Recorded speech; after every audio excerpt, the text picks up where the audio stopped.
Hello friends, welcome back to my channel Ram tutorial. मेरा नाम है राम सेवक और आज हम करेंगे class 11th unit first physical world and measurement part 3। तो हम इसमें करेंगे topic conversion of one system of unit into another, यानी कि एसआई यूनिट को सीजीएस में बदलना और सीजीएस को एसआई में बदलना। चलो हम पहले इसके बारे में समझते हैं। अगर कोई भी यूनिट है, क्या वो यूनिट है कोई भी, वो इक्वल है N1 U1 in SI system. ठीक है बच्चों, n क्या है, कोई भी न्यूमेरिकल कांस्टेंट है 1 2 3 5 7 एक्सेट्रा, और u क्या है, u1 ऐसा यूनिट है जैसे किलोग्राम, मीटर और सेकंड। ठीक है बच्चों, अगर यही यूनिट सेम यूनिट हम इसको सेम क्वांटिटी को हम सीजीएस में लिखें तो हमारा कांस्टेंट होगा n2 और u बन जाएगा u2 इन सीजीएस। ठीक है बच्चों, सीजीएस में N2 क्या होगा, कोई भी कांस्टेंट 1 2 3 5 ऐसे ही, और U2 क्या होगा, सेंटीमीटर, सेकंड और किलोग्राम के लिए एसआई में यूज होता है, सीजीएस में होगा ग्राम। ठीक है बच्चों, चलो समझते हैं। मान लेते हैं कि अगर ये U1 है एसआई में तो U1 इक्वल होगा M1 की पावर A, L1 की पावर B और T1 की पावर C। ठीक है बच्चों, हमने लेट किया है, ये एसआई में है, और U2 इक्वल होगा M2 की पावर A, L2 की पावर B और T2 की पावर C। ठीक है बच्चों, हमें पता है अगर ये दोनों क्वांटिटी सेम है तो ये एक दूसरे की इक्वल हो जाएगा, तो हम लिख सकते हैं N1 U1 equal to N2 U2। ठीक है बच्चों, U1 U2 हमें पता है गिवन होंगे, क्योंकि एक एसआई में है एक सीजीएस में है, हम कन्वर्ट कर सकते हैं। इनमें से N1 या N2 में से एक गिवन होगा, या तो N1 गिवन होगा या N2 गिवन होगा। हम मानते हैं कि हमें N1 गिवन है तो N2 निकालना है, तो कैसे निकालेंगे, N2 is equal to N1 U1 by U2। ठीक है बच्चों, पुट करते हैं N1 U1 की डायमेंशन क्या है, M1A, L1B, T1C बाय में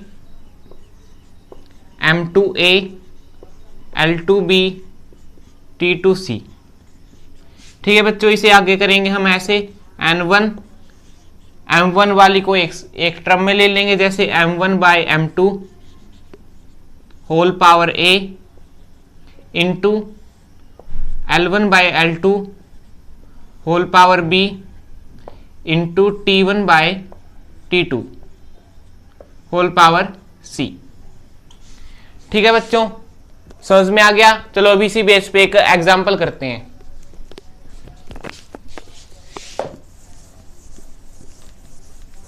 एग्जांपल है कन्वर्ट 1 न्यूटन इनटू डाइन।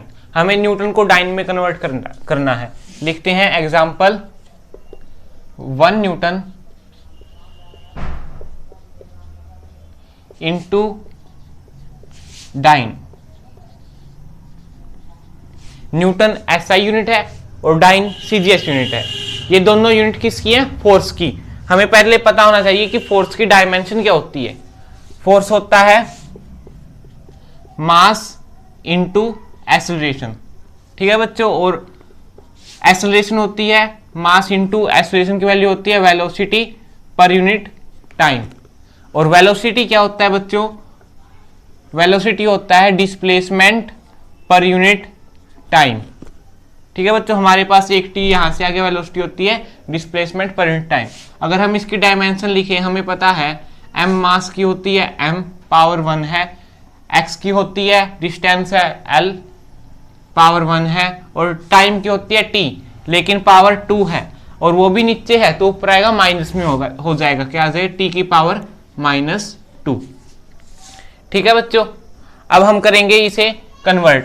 हमें गिवन है 1 न्यूटन, हमें N1 की वैल्यू गिवन है कितनी, 1, U1 है न्यूटन में, यानी कि मास होगा, पहले लिख लेंगे N1 इज इक्वल टू 1, और U1 हमें पता है, वो रिलेशन याद रखना पहले, N1 U1 is equal to N2 U2। ठीक है बच्चों, N1 गिवन है 1, U1 कितना होगा, U1 में मास होगा m 1 kg, लेंथ होगी 1 मीटर और टाइम होगा 1 सेकेंड। ठीक है बच्चों, अब देखते हैं U2। N2 तो हमें पता करना है कितना होगा इनटू डाइन, और U2 पता है हमें कितना होगा डाइन में। डाइन किस में है, CGS में, सेंटीमीटर ग्राम सेकंड। तो मास कितना होगा 1 ग्राम, लेंथ कितनी होगी 1 सेंटीमीटर और टाइम कितना होगा 1 सेकेंड। तो बच्चों उस रिलेशन में पुट करते हैं इसे। कैसे, देखो हमें पता है N1 U1 is equal to N2 U2, N2 is equal to N1 U1 by U2 is equal to N1, हमें पता है M1 बाय में M2 A, L1 बाय में L2 B और T1 बाय में T2 C। ठीक है बच्चों, अब हम इसमें पुट करेंगे। N1 की वैल्यू कितनी है 1, M1 कितना है 1 kg, 1 kg में कितने ग्राम होते हैं 1000 ग्राम, तो हम लिखेंगे 1000 ग्राम। बाय में M2 कितना है 1 ग्राम, 1 ग्राम। पावर कितनी है 1, तो 1। ठीक है बच्चों, इनटू में L1 कितना है 1 मीटर, 1 मीटर में कितने सेंटीमीटर होते हैं 100, तो लिखेंगे 100 सेंटीमीटर। बाय में L1 कितना है, ये M1 L1 और T1 है, ये M2 L2 और T2 है। ठीक है बच्चों, अब L2 कितना है 1 सेंटीमीटर, पावर कितनी है 1, टाइम कितना है दोनों में 1 सेकेंड, 1 सेकेंड और 1 सेकेंड। पावर कितनी है -2 और ये डायमेंशन 1। ग्राम से ग्राम कट गया बच्चों, सेंटीमीटर से सेंटीमीटर कट गया, सेकंड से सेकंड कट गया। इससे पता होता है कि ये न्यूमेरिकल वैल्यू डायमेंशन लेस होगी, इसकी कोई भी यूनिट नहीं होगी न्यूमेरिकल वैल्यू की। ये कितना आ गया, तो हमें मिल गया N2 is equal to 1000 into में 100, 10 की कितनी पावर हो गई 5, 10 की पावर 5। तो हम लिख सकते हैं कि 1 न्यूटन, यानी कि 1 न्यूटन इज इक्वल टू कितना होता था N2 U2, N2 कितना आया 10⁵5 और U2 कितना है 9। ठीक है बच्चों, तो इस तरह हमारे टॉपिक कंप्लीट हुआ। आप इसके कुछ एग्जाम्पल करके देखना, और अगर वीडियो अच्छी लगी तो सब्सक्राइब करना, वीडियो को शेयर करना, लाइक करना। Thank you for watching.